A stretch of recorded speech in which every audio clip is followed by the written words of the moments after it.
dari Set Boy. Kak, saya cuma top up 200.000 udah pakai lot 0,01, masih aja modal tidak cukup, ya kan? Itu jelasin dong. Saya jelasin. Untuk modal berapa tadi? 200.000 atau $20 ya berarti ya. $20 pakai lot 0,01 lot. Dengan menggunakan 0,01 lot ini, katakanlah Bapak intraday aja lah. Intraday kan sekitaran 30 pip contoh. Karena pergerakan Euro USD ke GBP USD 100 pips lebih tiap harinya. Kalau Euro USD mungkin ya 50-an. Jadi kita ambil agak bawahnya 30. Jadi 330 pip atau 300 poin dikali 0,01 lot. Tinggal $3. Tinggal $3 kalau 30 pip, padahal biasanya sampai 50 pip juga. Ini 30 pip. Di per XAUUSD 30 pip ini kecil. Tapi kalau di Euro USD itu agak lumayan. Jadi kalau mau trading coba pakai per Euro USD kalau pakai modal kecil $20. Setiap gagal itu gagal $3.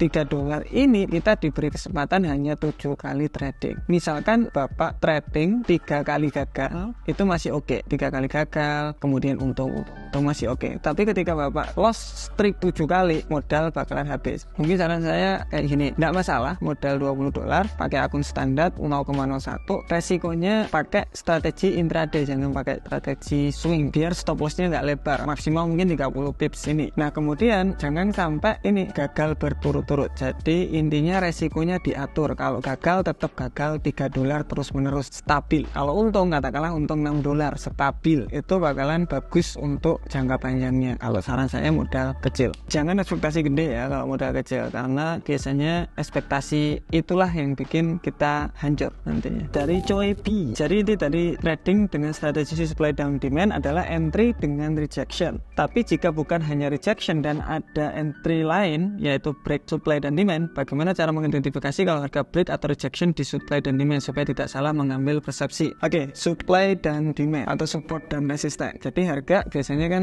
gini, biasanya ada konsolidasi terus naik. Area sini itu area penting, atau biasanya harga turun ke sana sebelum harga itu reject. Di sini kita bisa buy posisi. Biasanya kan kayak gitu. Harga di sini ini dinamakan rejection. Jadi biasanya candlenya seperti ini, reject membentuk huruf V. Itu namanya rejection. Berarti kita bisa ekspektasi oke, market berarti akan ada pembalikan harga untuk lanjut kenaikan. Terkadang juga market itu break untuk ke bawah. Terus bagaimana tuh untuk mengidentifikasinya? Jadi kalau kita harga itu sudah masuk ke area support dan resisten atau supply dan demand, kita tunggu rejection, ada entry, nggak ada, tunggu. Kalau harga itu break jangan entry. Intinya kayak gini. Ini support dan resisten. Break di sini ada kriteria break yang bagus. Contoh, ini candle ya, turun, kemudian breaknya itu panjang. Ini break yang bagus. Kalau hanya break pendek itu nggak bagus, harus panjang. Itu berarti menandakan bahwa momentum itu kencang banget untuk turun. Kemudian kalau nggak gitu, bisa jadi ini, kemudian break,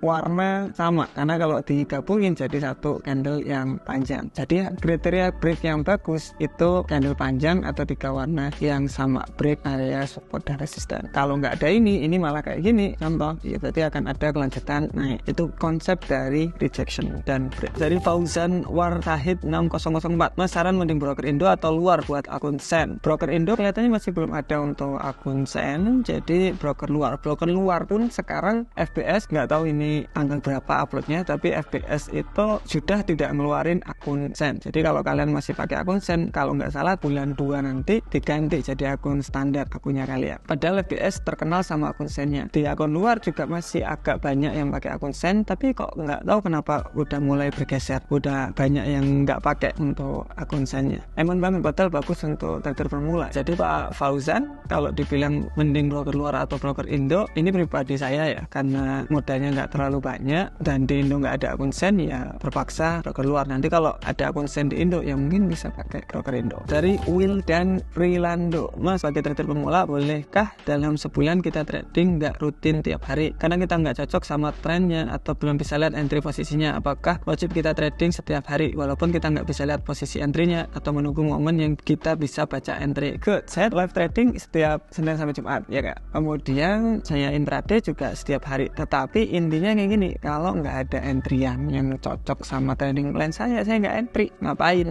gitu.